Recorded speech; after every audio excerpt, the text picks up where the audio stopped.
Viewers, welcome to Anantha health. నేను miss Priya Varma. పక్షవాతం వచ్చే సిమ్టమ్స్ ఏంటో ఇప్పుడు చూద్దాం. ముందు కనిపించే లక్షణాలు ఇవే, జాగ్రత్తగా ఉండండి. పక్షవాతం అనేది సాధారణంగా 65 ఏళ్లు పైబడిన వారికి వస్తుంది.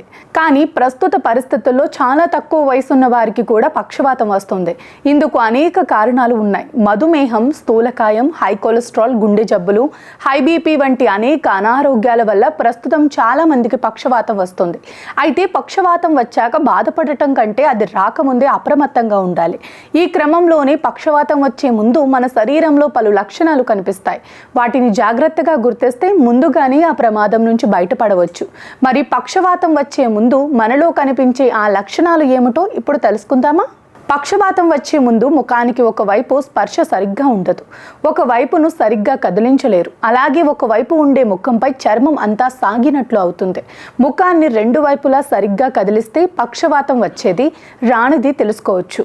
ఒకవైపు ముఖాన్ని కదిలించకపోతే వెంటనే అప్రమత్తం అవ్వాలి. తక్షణమే వైద్యుని సంప్రదించి చికిత్స తీసుకోవాలి. కొందరికి అప్పుడప్పుడు శరీరంలో కేవలం ఒకే వైపు స్పర్శ లేకుండా అవుతుంది. ఆ సమయంలో కొందరు శరీరంలో ఒక పక్క భాగాన్ని అంటే చేతులు, కాళ్ళు కూడా కదిలించలేకపోతారు. ఇలా గనక ఎవరికైనా అనిపిస్తుంటే ఏ మాత్రం ఆలస్యం చేయకుండా వెంటనే డాక్టర్ని కలవాలి. పక్షవాతం వచ్చే ముందు కొందరికి మాట కూడా సరిగ్గా రాదు, అస్పష్టంగా మాట్లాడుతుంటారు.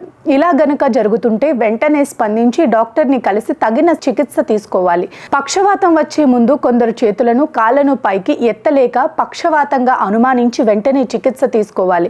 పక్షవాతం వచ్చే ముందు కొందరు ఇతరులతో సంభాషించేటప్పుడు అయోమయానికి లోనవుతుంటారు. ఎదుటి వారు చెప్పే మాటలను వారు సరిగ్గా అర్థం చేసుకోలేకపోతారు. ఈ లక్షణం కనిపిస్తే వెంటనే డాక్టర్ను సంప్రదించి పరీక్షలు చేయించుకోవాలని, చికిత్స తీసుకోవాలని. ఎప్పుడు బాగా తలనొప్పిగా ఉండటం, కళ్ళు తిరగటం, నడక తడబడటం, దృష్టి లోపాలు తదితర లక్షణాలు ఉంటే పక్షవాతంగా అనుమానించి డాక్టర్ని కలవాలి.